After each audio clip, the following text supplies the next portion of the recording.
Good afternoon. तो जो आज का हमारा टॉपिक है वो है कोल लर्निंग स्टाइल। जैसे पहले हमने डिस्कस किया था जो कोल की एक्सपीरियंशियल लर्निंग साइकिल है उसके बारे में हम लोग पहले डिस्कस कर चुके हैं। तो आज जो है हम लोग जो इनकी लर्निंग स्टाइल है उसके बारे में थोड़ी सी चर्चा करेंगे।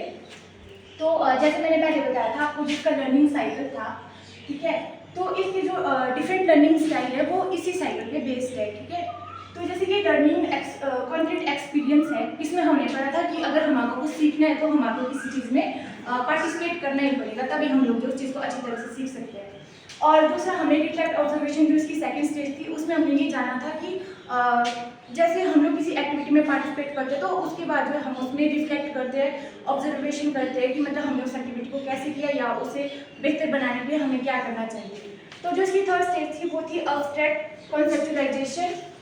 तो जिसमें बेसिकली हम लोग जो एक्टिविटी में हमने रिफ्लेक्ट किया होता है तो उसे जब हम ज़्यादा अच्छा बनाने के लिए कुछ जैसे एक आइडिया, अब्स्ट्रैक्ट आइडिया जो अपने दिमाग में तैयार करते हैं जो अप्लाई करते हैं।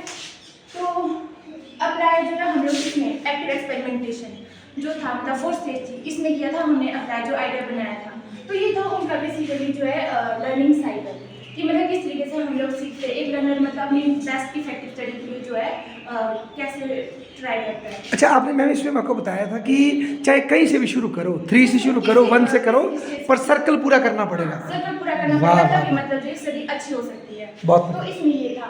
तो अब जो हम लोग इसकी जो डिफरेंट लर्निंग स्टाइल है उसके बारे में बात करते हैं जी। तो सबसे पहले आता है आपका डाइवर्जिंग लर्निंग स्टाइल। ओके। ये आता है बेसिकली कॉन्क्रीट एक्सपीरियंस और जो है रिफ्लेक्ट ऑब्जर्वेशन के बीच का जो कॉम्बिनेशन है वो है डाइवर्जिंग लर्निंग स्टाइल। इसमें क्या होता है, जो लर्नर होता है वो चीज़ों को फील करता है, ठीक है, फील करता है, ऑब्जर्व करता है, चीज़ों को देखता है। मतलब इसमें लर्नर बेसिकली जो है किसी चीज़ को देख कर ही मतलब उसको ऑब्जर्व करके सीखते हैं। तो ये जो है बहुत ज़्यादा इमोशनल होते हैं, सेंसिटिव होते हैं क्योंकि ये प्रेफर करते हैं फील एंड लर्न, मतलब कुछ फील करेंगे तभी जो है सीखेंगे। अच्छा, उन बंदों के अंदर मतलब एम्पैथी, मतलब दूसरों को समझने की भावना होती जैसे है। एक्शन थोड़ा कम करती है। अच्छा। तो इसमें और ये होता है कि जो ये डाइवर्जिंग लर्नर होते हैं ये मतलब अपनी जो प्रॉब्लम होती है उनको इमेजिनेशन के थ्रू सॉल्व करना जो ज़्यादा पसंद करते हैं और ये आइडिया जनरेट करने में भी मतलब ज़्यादा एक्सपर्ट होते हैं, ये बोल सकते हैं हम लोग। इसमें आ सकते हैं जैसे आर्टिस्ट, म्यूजिशियन वगैरह, साइकोलॉजिस्ट, काउंसलर वगैरह ये आ सकते हैं इसमें ना, लेखक। हाँ जी। Yes sir. अच्छा। और जो डाइवर्जिंग लर्नर है जैसे मैंने बताया था कि इसमें जैसे कि एक्टिविटी को वॉच करना, रिव्यू करना, मतलब बहुत अच्छी तरह से जो है ऑब्जर्व करना जो ज़्यादा प्रेफर करते हैं।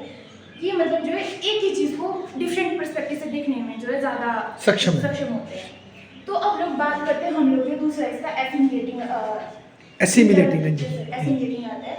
तो ये आता है रिफ्लेक्ट ऑब्जर्वेशन और जो अब्स्ट्रैक्ट कॉन्सेप्चुअलाइजेशन के बीच का कॉम्बिनेशन है ये।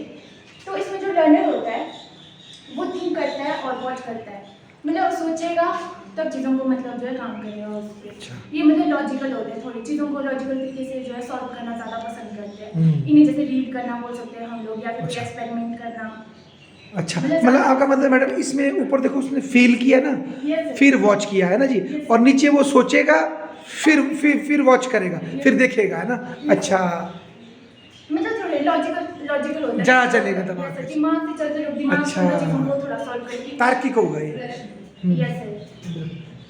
और जो थर्ड है और मतलब सर इसमें ये होता है ना, जो एसिमिलेटिंग लर्नर्स होते हैं ये आइडियाज़ को ग्रैस्प करने में भी मतलब ज़्यादा फोकस होते हैं।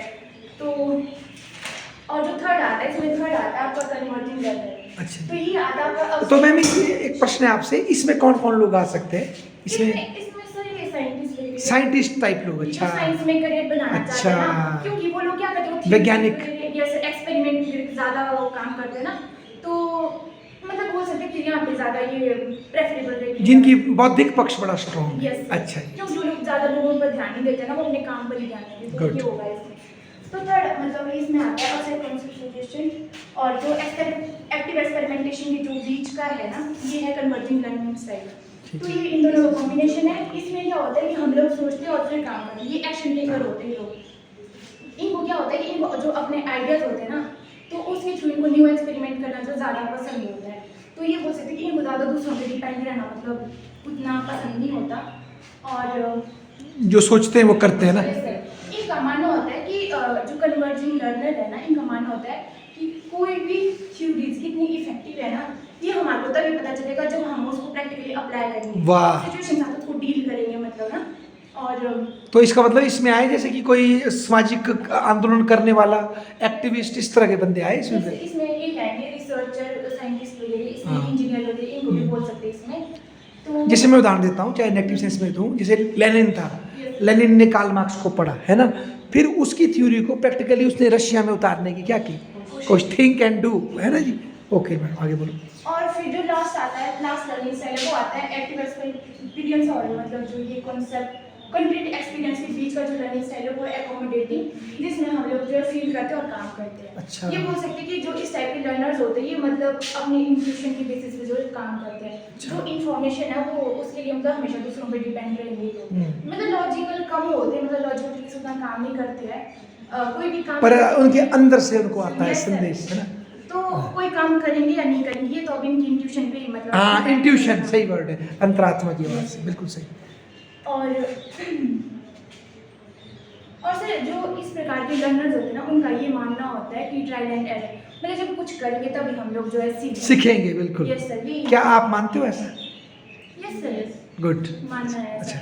तो ये बोल सकते हैं कि जो इस टाइप के लर्नर्स है ना, एकोमोडेटिंग जो लर्नर्स है, तो वो मतलब जो है हमेशा न्यू एक्सपेरिमेंट, जो न्यू चैलेंजेस वगैरह होते हैं ना, उसके लिए हमेशा तैयार रहते हैं लोग, न्यू एक्सपेरिमेंट इसको करने के लिए। बस यही था इसका रिस्क टेकर होते हैं बेसिकली देखा जाए तो। अच्छा। Yes sir. तो बेटा ये इतना आपने हमारे को इतना डेप्थ में इसके बारे में पहले भी बताया, अब बताया, तो अगर मैं आपको अब कहूँ कि आपकी इसके बाद क्या एक अंडरस्टैंडिंग बनी है पढ़ने और सीखने में, शिक्षण में, तो बताएंगे आप क्या मतलब है इसका, आपके शब्दों में क्या लगता है आपको? मेरे शब्दों में सर जैसे हमने इसमें लर्निंग साइकिल में देखा था कि मतलब जैसे कि कोल का है कि भाई एक्सपीरियंस के थ्रू ही सीखते हैं, तो ये बात तो सच है, जब तक हम लोग किसी काम को नहीं करते तब तक हम लोग उस चीज़ को उतना अच्छी तरह से नहीं जान सकते। बिल्कुल। तो वो एक मतलब बहुत अच्छी बात लगी मुझे कि मतलब हम आपको किसी भी काम को ज़्यादा अच्छी तरीके से सीखना है तो उसको करना ही पड़ेगा, मतलब तभी सीख सकते हैं। तो मैं इसमें फिर देखो एक और डालता हूँ, कई बार ऐसा होता है हम कर तो सकते हैं, Yes, sir. पर उससे पहले जो हमारे माइंड में डाउट चलते हैं कि मैं करूं या ना करूं, उसके विषय में क्या बोलेंगे आप?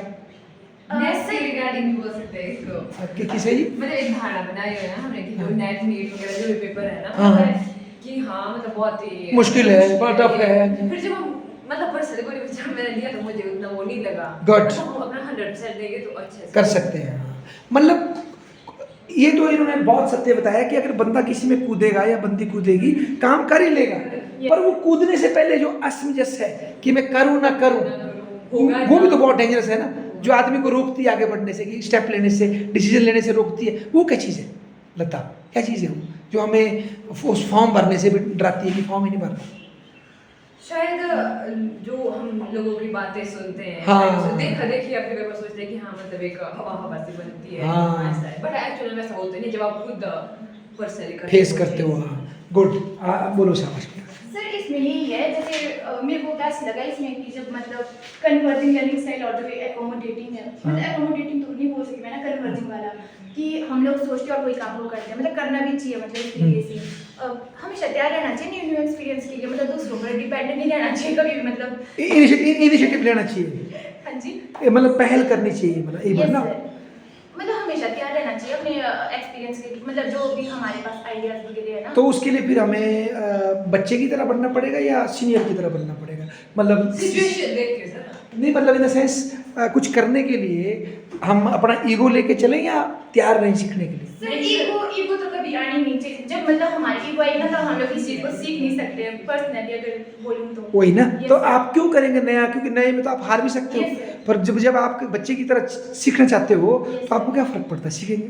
सर वही है ना, सीखने का वही है, गिरेंगे उठेंगे फिर सीखेंगे मतलब तो आप ये थ्योरी सिर्फ पढ़ाती हो या इसको दिल से मानती हो? दिल से मानती हूँ सर मैं इस थ्योरी को। बहुत ज़बरदस्त। अरे लास्ट में इन लोगों से लेते हैं कुछ रिमार्क्स, आप क्या कहना चाहते हैं जो साइंस डिस्कशन होगी नोब के ऊपर, क्या बोलना चाहते हैं लास्ट? सर मतलब अच्छी है, मतलब काफी एग्जीक्यूट करते भी और करते आए भी है टीचर्स लर्नर्स हर कोई इसको। और फिर सबसे बेस्ट पार्ट इस थ्योरी की है कि ये मतलब प्रैक्टिकली लाइफ में मतलब अप्लाई कर सकते हैं हम लोग इस थ्योरी को। बहुत ही ब्यूटीफुल। और मैं इसमें एक पंगा जरूर डालूंगा कि ये जो डू है ना, वो डू करने से पहले जो लोग बंदों के माइंड में चलता है उसको भी समझना पड़ा, क्योंकि वही रोक रहा है उनको डू करने से, अदरवाइज वो डू कर लेते। क्या बोलते सोचते तो बहुत है पर एग्जीक्यूट करने तक नहीं पहुंचे, उस बीच में जो प्रोसेस है उसमें थोड़ा टाइम लगता है। दो जिसके लिए वो गीता बनी थी ना, जब वो अर्जुन जी कंफ्यूजन में थे, तो वहां से क्लियर करना पहले जरूरी है, इनिशिएट लेना नहीं।